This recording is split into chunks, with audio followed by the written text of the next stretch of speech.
Welcome back to another episode of Designing the Best You.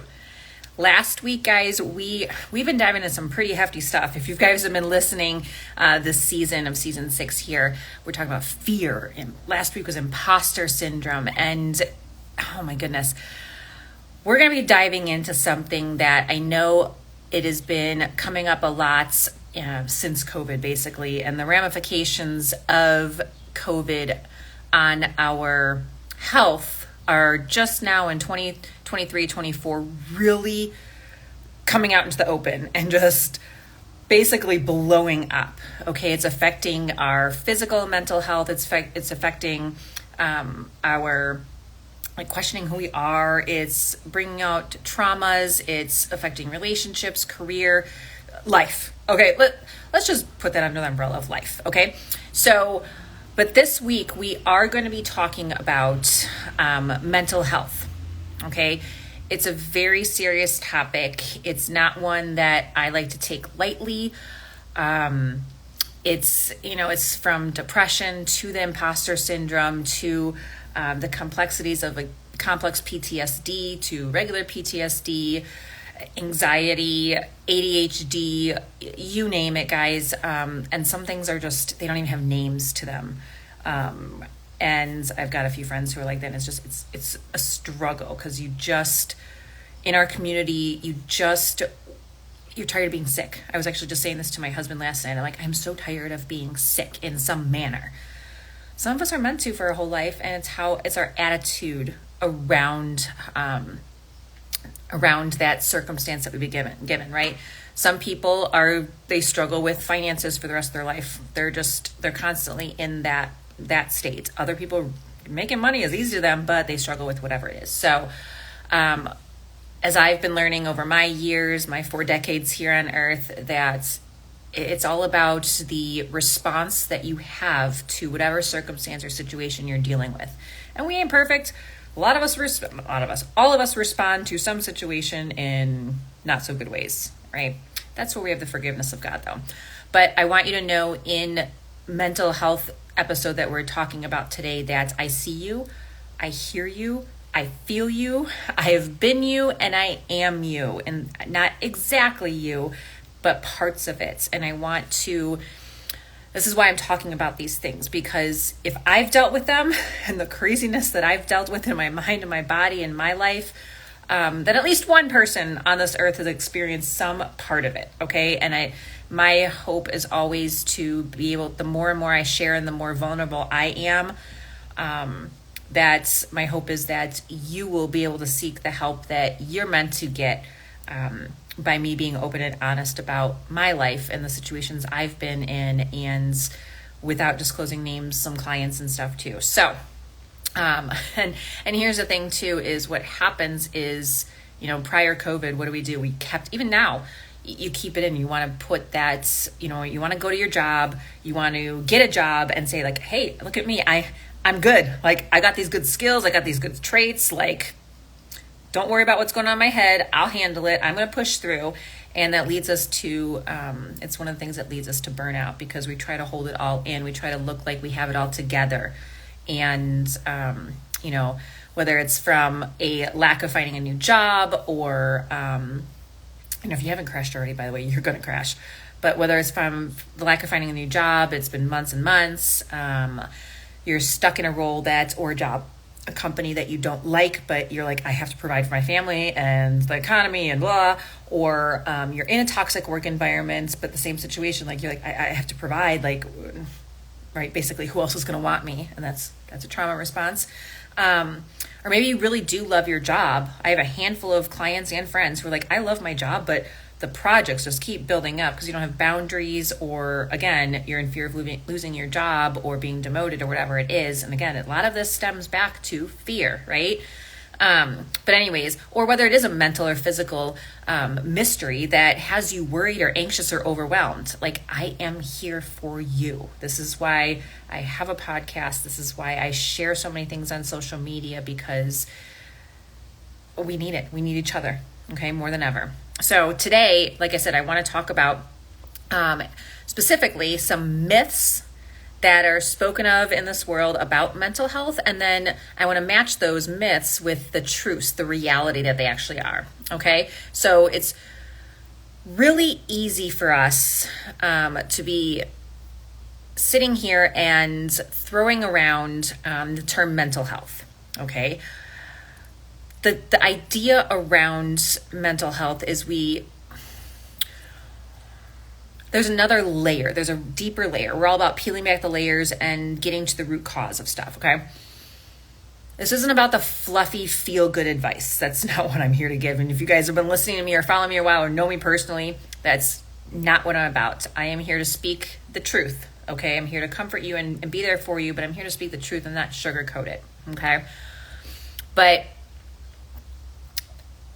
right, because we see that stuff on social media all the time. We're like, oh, blah, blah, blah, it's good. I'll only put like this much little bit of bad stuff or reality or hard stuff in there. Okay, mental health myths are everywhere. We've all experienced them. We've all used them in some manner. Okay, and blurring the real picture of what it's actually about is not cool.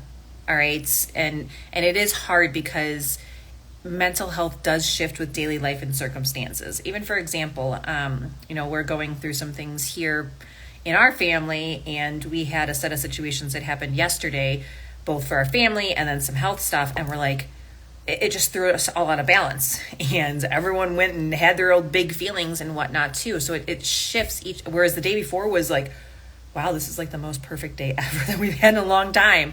So it does shift. And my question to you is, are you prepared for that shift? Or is the mental health condition or symptoms that you've been dealing with, is that holding you hostage? Okay, so I'm going to say that again.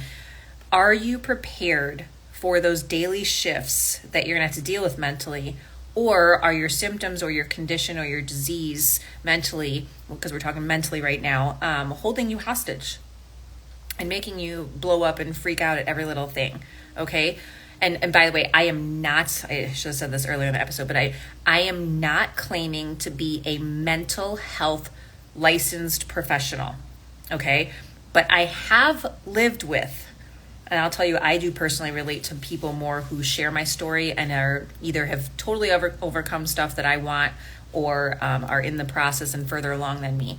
Okay, but I have lived with an enormous amount of emotional, physical, mental, environmental, and spiritual abuse over the years that has caused significant trauma to my mind and body. So I do encourage you, as it's helped me in the past and other people in the past, in conjunction with the work that I do, to seek out a mental, like a licensed, because each state is different. And if other countries I'm not aware of, but outside the United States, figure out a licensed trauma-informed therapist for assistance to your own issues. Okay?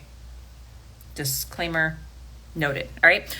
So that being said, I'm going to tell you what mental health is, and then I'm going to go through the myths and the realities that are paired together and talk a little bit about those. All right, are you ready? Let's do this. So, mental health, what it is, it's a complex part of our lives. It's not like here's the exact description of what mental health is, right? It influences our thoughts, our emotions, our behaviors, and they all stem from our own personal childhood experiences, for example, and perception of the world. For example, I have a sister.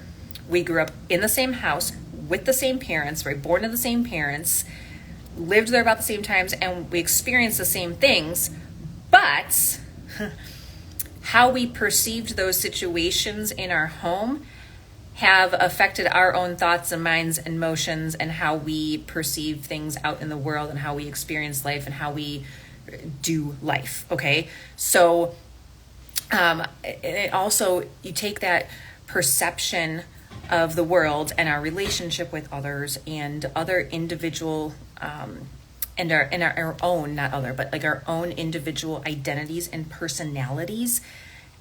And you can't have a clear definition of mental health. Okay, you can't. And at a deeper level, emotional well-being, which goes in conjunction with mental health in conjunction with physical health, but we'll talk about physical as a separate episode. I don't want to dive into that right now. Emotional well-being involves managing our feelings and emotion, which, by the way, I actually learned this week. I knew there was a bunch of different emotions, but there are 27 distinct emotions that have been like clarified. It's not just happy, sad, angry, frustrated, whatever. Okay, there's a lot of emotions. Okay, and most of us only get taught those, like that small core amount of emotions, and then we're like, we don't know why we're feeling this way, and we should be feeling happy, when it's not just happy. It's, it's actually one of the other sets of, happy, we'll put in quote, emotions. Okay, so psychological well-being entails our ability to be able to process information, make decisions, use reasoning, problem solve. And many of you, what happens is you come to me and you're like, I have brain fog, which is essentially brain inflammation, which is essentially, it could be the actual organ that's being inflamed, but it also could be that fog. You're like, I don't know how to take my mental, like I'm having mental health issues and I'm having emotions, and it's adding to like all the stuff, and it's just foggy, right? So then we have social well-being, and this is all under the umbrella. This is just my point of view here, and based off of what I've experienced and personally and professionally, is that like under that umbrella, right, you've got mental health, you've got your emotional well-being, you've got your social well-being, you've got your psychological well-being, and you've got your social well-being. And that social well-being focuses on how effectively we interact with others, right? A couple episodes ago, we talked about how our trauma brought into the workplace affects how we make decisions and how we perform on projects and all those types of things. Okay, so that's what that aspect is. It's maintaining social connections and network. Okay, so like for example, if you're having a trauma response, or you're having an autoimmune flare-up or whatever it is, and you go and you basically don't want to be around anyone, that's a response. Your social well-being needs help in some manner. Otherwise, you're going to just be stuck in isolation. It's going to lead to depression. It's going to lead to all these different things. Okay, so I hope that makes sense. So that's what I think mental health is, and I would love to have some discussion about it. If you go in onto LinkedIn or Facebook or Instagram and reach out to me, or YouTube, and reach out to me and say, hey, like, let's have some conversation about this. I would love it. So what I think mental health is not. Okay, and this is where the myths are going to come into play. But before going deeper on all this, I want to this is what the myths I'm trying to do, is like debunk those misconceptions about mental health. Okay, and again, this is based on data I've collected, conversations I've had with clients, with potential clients, with other colleagues, my family, my friends, personally, that type of stuff. Okay, even my kids. Okay, so the first myth. All right, hold on a second here. The first myth that I hear so much, and I know you guys have heard too, and even more so prior to COVID, is that mental health issues are rare. I need a buzzer, right? Reality is that mental health conditions are very common. As we're uncovering these generational and intergenerational traumas and emotional aspects of abuse and stuff like that, and so much more, and some genetic stuff and all these things, these mental issues, and here's another thing too, again, how I see the world is we're breaking families further and further apart by keeping us busy, and by keeping us like sending babysitters and sending these activities and sending like all this stuff, and we're not focusing on the family unit. And so that starts to add to mental conditions, because we are designed for community, which includes the main community is our family. Okay, so my piece on that. Okay, so there's millions of people worldwide that are experiencing any sort of mental health issues. Some are in the DSM and some are not, guys. Okay, that's the first one. I don't want to go into too much depth on all of these. We'll make this like an hour or two podcast, and I know a lot of you guys don't have that time. Here's one I actually believed for a long time. Okay, because I thought, as many of you guys too, is that we could push through, right? We're strong. We're going to push through. I was just talking to a friend this morning about like how I'm at the very beginning of the millennial generation, like the first couple of years there, of like our parents were like, you just push through, like get through it, suck it up, be tough, get stuff done, right? And so I thought I could push through things. Anything I was dealing with, I'm going to find a book. I'm going to just push through it. I'm going to just work it out in the gym. I'm going to whatever it is. And that can be good. But when we do that a lot, not good. So the myth, that second myth, is that therapy and self-help are a waste of time. How many of you guys are like, yep, or you're like, I just need to go to a couple sessions and then I'll be good. Okay, y'all, I've been in therapy in some manner for some reason since I was out of college, like a couple years after college. And even then I was like, I'm not going. My mom said I should go because I'm a perfectionist and I don't want to go. And I literally, those first handful of sessions, sat there and would cry because I couldn't think of the perfect answer. I mean, I look back and I laugh now, but I was like in tears and mad and frustrated, okay? But here's the thing, here's the reality for that myth, is that therapy and self-help strategies are evidence-based, right? Here's the engineering background on me, is they're evidence-based, that play an essential role in treating mental health disorders. You know, if I would have known that I had complex PTSD, you know, with all these flashbacks and nightmares and all the stuff that goes on way back when I was in my early 20s, things would have made a lot more sense. And I would be like, yeah, I need therapy, right?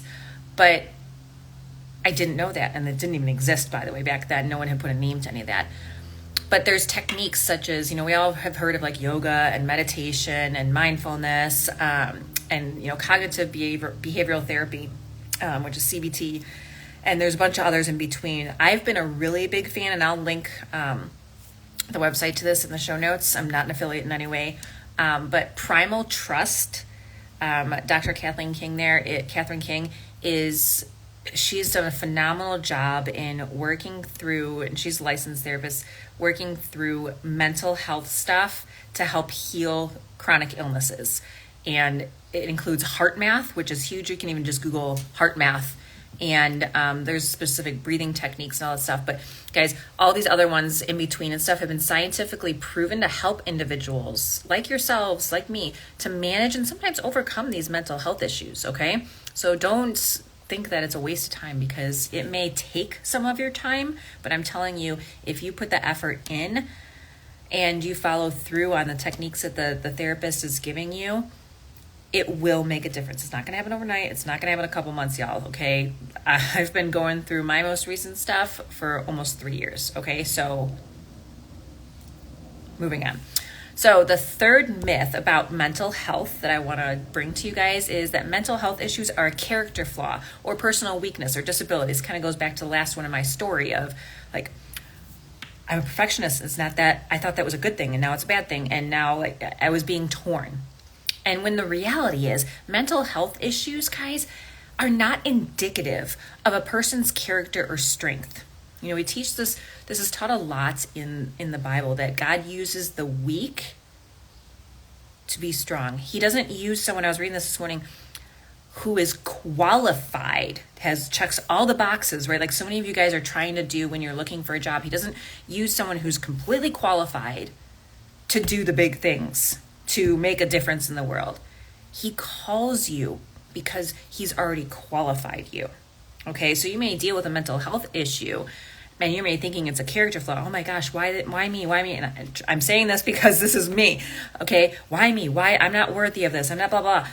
You are, okay? Just like physical diseases, mental health issues and disorders are complex conditions that arise from a combination of genetic things, biological, environmental, psychological factors, guys. And over the years, I've had so many, I can just think of one specific employee right now at one of the companies I was a plant manager for. And I've had so many employees over the years that, and I don't want to say so many because I don't know all of their ins and outs, but some were like they had to be disclosed from some of their mental and physical disabilities.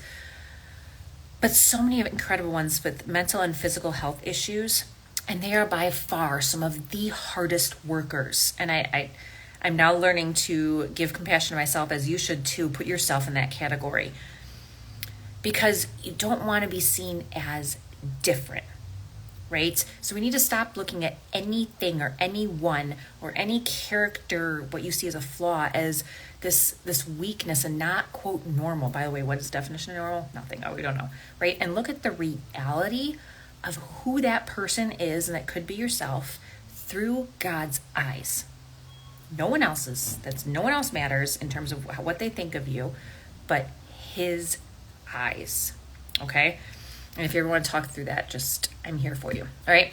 And then one of the last ones that's highly debatable, and especially in the field that I work in holistic health and dealing with all of this, is mental health is solely treatable by medication. Let's take a pause on that one.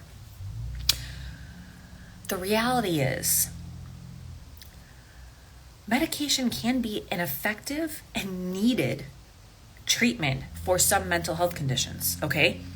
But here's the thing is, like I said earlier, is each one of us is designed so differently, yet the same in God's image. But we've experienced different things, right? Even in the womb, we've experienced our mother's emotions and biology and things like that, okay? So from the second that the sperm meets the egg, we've already experienced something different than the next sperm and egg from the same parents, right? And so that mental health care is highly individual, right? It's going to include various forms of therapy, of lifestyle changes, food, self-help strategies, time length, okay, environments. For me, talk therapy worked for a period of time, and then I had to move on because that was no longer, I don't want to say no longer working for me, but I was in a different environment, okay? So there's difference, right? Back when I was dealing with more of my perfectionism in my early days, we were using different techniques, okay? Some people, EFT tapping works for. For me, sometimes it does. Some people, somatics works for. Some people, there's so many different techniques. Some people, for example, I'll even share my own story of, I dealt with a lot of postpartum, and whether it was postpartum or dealing with trauma or whatever it is, I'm just going to name it a lot of people recognize it as being postpartum depression. And between our second and third child, I didn't recover, whatever recovery is, from having 2 young kids and having a third one within 3 years. But I was arguing with my naturopath at that time, this is before I even had a practitioner license, she's like, Vanessa, I think we can't give any more supplements. We don't want more going into the baby's system or anything like that, not needed, because you have to pull back on a lot of that stuff when you're pregnant. And she's like, but I really think you need a low dose, the lowest dose of an antidepressant. And I'm like, nope. I was crying. I was all the big emotions, even bigger than the normal pregnancy hormone emotions. And I wasn't getting rest. And I was none of that stuff was doing me service. And my husband had to work because, of course, I'm taking care of kids and all the stuff, right? We had no family around. And she's like, let's just try it. We'll create a plan to wean off, towards the end of the pregnancy, if you're feeling better, whatever it is. So we had a plan. That's always my biggest thing, is when you're using mental health medication, is to make sure you have some kind of plan. But what that did is, first of all, it gave me something, to get me, if you've ever been on antidepressants, it basically just leaves you in a blah state. You're not happy, you're not sad, you're not angry, you're not what, it's just blah, okay? But it allowed me to function to a somewhat normal, to be able to be there more for my kids and my husband and myself. So, my friend Sarah Walton, I'll link that article in there as well, is she just responded to she just wrote a blog or an article on a response to a well-known Christian leader that shared information about her family and medication and her son's unknown mental conditions, and how medication it hasn't cured anything. It hasn't gotten them any further in finding a diagnosis or anything like that. But what it did was kind of subdued some of his emotions around it, so he could think that and praise God for his struggle. which is a lot for, I want to say he's like 10 or 12. I want to say 12. But check the article and whatnot. She's got the facts in there. And so what I'm saying is that I fully support things like that, and you shouldn't have to go through and exhaust all the natural things before going to medication. Sometimes medication is what you need first, and then you walk through some of the natural stuff. And sometimes you might be on that medication and maybe it'll just reduce doses, or maybe you need to increase the doses. Whatever it is, medication has been designed and created to save lives. Now, we shouldn't rely upon it when there are other means to do it. But in terms of mental health conditions, I do, and I can go into this deeper in terms of what I do for hair tissue analysis and stuff like that, and how like ADHD is more of a mineral issue and toxicity issue than an actual mental condition, but we'll go into that in another episode. So there is times that basically what it is there is times that medication is absolutely necessary for a person to function in society, okay? And we don't want to downplay that for anyone. We don't want to put them in a different category, okay?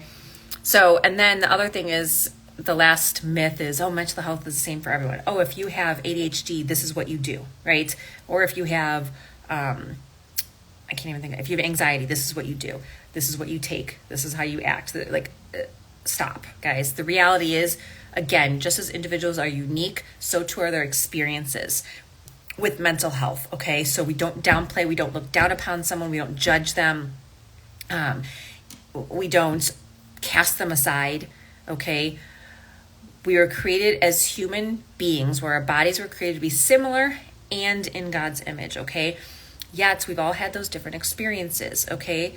So let's respect that and honor people for doing what they can. If you have, like for me, when I'm sharing these things, I have different recommendations and I have some tests that can help with that, but I'm never going to tell someone that this is what they have to do because they have ADHD, or this is what they have to do because they have depression. It's their own personal choice, and it's their own experiences that molds their mental health, okay? So I feel like those are the main myths out there, and I know there's more. This is not an exhaustive list by any means, but I think if we focus on the reality of these main myths, then we can move forward a lot faster, and as I've been saying over the years, or over the last few episodes here, softer. Okay, so not that push through hard strength type thing, because that tenses our body up and puts us in that fight or flight mode. Okay, so I do want to break down the culprits or the major threats to mental health as a means to give you something to leave this episode with to do, because I know you guys are doers, okay? So I want you to be hearers of these words, and I want you to be doers of it as well, okay? So you can start regaining control of some parts of your health if possible, and advance your career and your health and your life, okay? Because you were designed to do so much more than be in pain and be in these mental conditions and physical conditions and emotional conditions in this world, okay? God has a plan for you. So the first one is chronic stress, and I put this as number one because I deal with this number one. So many of you guys deal with this number one, and it's a tough one. It can be a tough one to get away from, because prolonged stress in any form, whether it's from eating a specific food, or working out too hard, or not working out at all, or whatever it is, significantly can lead to disorders such as depression and anxiety. And it seriously disrupts, and again, this is actually proven. It seriously disrupts things like sleep and appetite and the ability to think clearly. It affects every aspect of life, our ability to understand complex ideas and things like that too, okay? And we've gone over this in previous episodes. I will discuss it more in detail moving forward as well, okay? Another threat is that sleep deprivation, right? We all know a lack of sleep, it affects our cognitive function, emotional regulation, exacerbates other mental conditions, and decreases our resilience to daily stressors, okay? If you have something like PTSD or complex PTSD, you're dealing with nightmares. And that's going to disturb your sleep. It disturbs your melatonin production, your cortisol production, like all those different things, okay? So those are major threats to it. And that's something that's, if you have those conditions, it can be hard to, and I say it as a tip, right? Get better sleep and all that type of stuff, but it can be hard. That's hard to, like, don't come and tell me when I'm in one of my flashback moments or nightmare periods where to just get better sleep. It's not going to work, okay? So just recognize and give yourself grace, okay? Now, another one is inadequate nutrition. This is something that all of you can take action on. You can get tested for food intolerances. You can start eating less processed foods because the brain requires, okay, and the brain is a big part of our mental issues, right? The brain requires optimal nutrition. It requires, and this is why like breast milk is so good if you're able to give that to your child. It requires essential nutrients like omega-3 fatty acids, includes specific vitamins and minerals. Like when you're a little kid, little baby, you need vitamin K and you need vitamin D quite a bit. Those are the fatty ones to be able to build up your system, okay, and build up your brain and cognitive function, okay? So, but this is where I do not recommend just whatever, guru or big podcaster or whatever neighbor, friend, family member says to use, and it's like work. It's like, oh, the nootropics works. Like, I want you to get tested for the stuff. I want you to know what your personal levels are and how much then you should be taking, or if you should be taking it. Because sometimes you take one vitamin or one mineral and it directly affects another one negatively. And so you want to work with someone who knows those things, okay, and is able to test you for those things. And I am one who does do that. That is part of what I do with you guys in my programs. Like for example, we have mineral testing. Like I just did one with a client here, and it shows different levels here. And we have to work through some of that stuff because it is literally. She says she's stressed out. Yeah, her mineral levels are showing it. And if she decides that she's going to take an adrenal supplement, she's going to be seriously affected in some other areas here.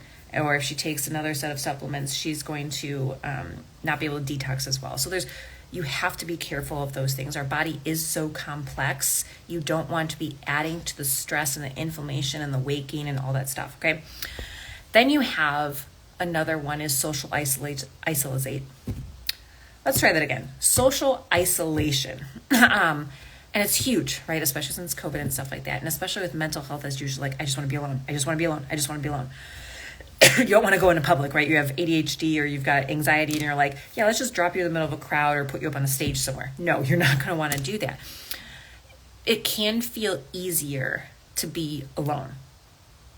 But like I said earlier, we are designed to be in community with each other, okay? And being alone can it can have profound effects on your mental health. So it can exacerbate the situation. It can bring on more mental health issues.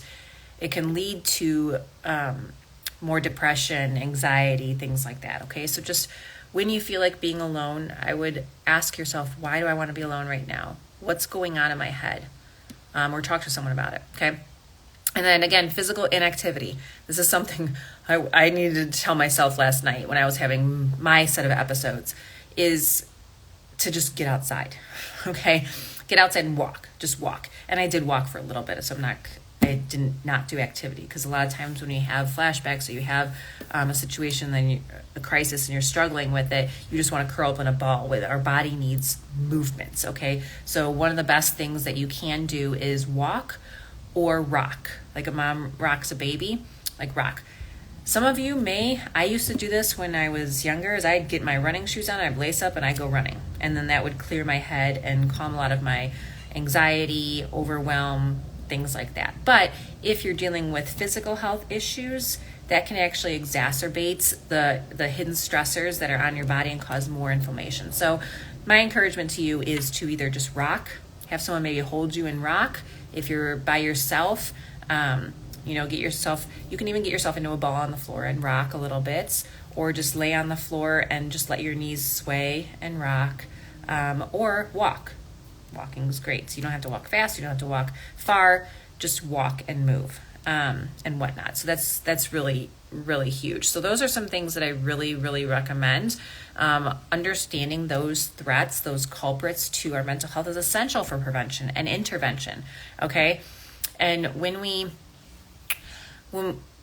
recognize those things and the factors that can jeopardize our mental health, you're able to take that proactive steps. You guys love being proactive to safeguard your well-being, okay?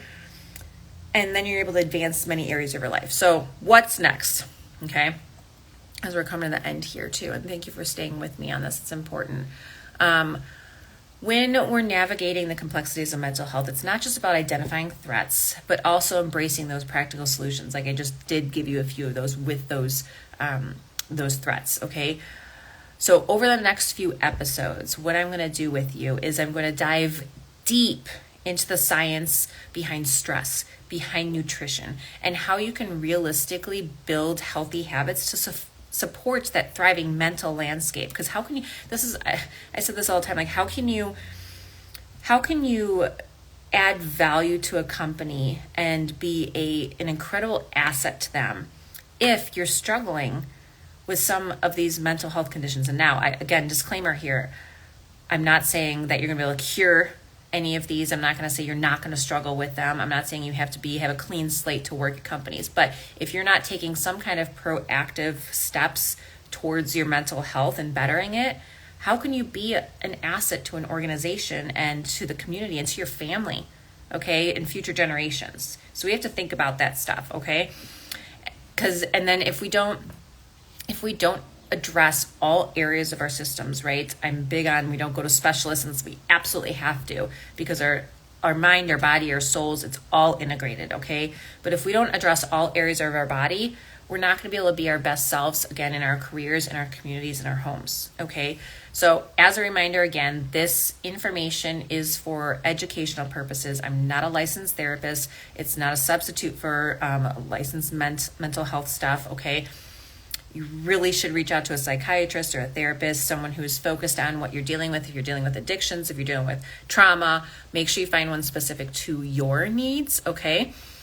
And start being strong in new ways, being softer with yourself. Being rough and tough, guys, stresses us, okay? And we're all about uncovering those hidden stressors, layer by layer by layer by layer, okay?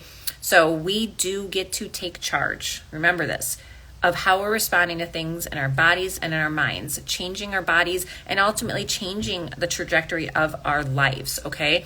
And when we overcome all those hidden roadblocks, all those obstacles, those hidden stressors, such as our mental health, guys, we're gonna face each day differently, in a different way than we were in the past, okay? We can't change the past. So don't wait, okay? If you're ready to advance your career, by removing those hidden blocks that are keeping you stuck, okay? There's a couple links in the show notes, all right? There's a link to book call with me. There's a link to the newsletter. There's affiliate links. Like, for example, what you guys saw me drinking here, I don't drink coffee anymore. I don't even drink decaf. I drink Everyday Dose, which is a mix of adaptogens, and they've made it taste like coffee. So if you like that taste, it's great. That'll be in there. The link, like I said, to Sarah's article on her blog is amazing. And look forward to future episodes. Go back and listen to other episodes. So check out all those goodies. Oh, and I put a secret one in there too with some good eats that is some of my favorite and my kids' favorite, my husband's favorite. They're all approved by them. But until next time, keep on designing the best you.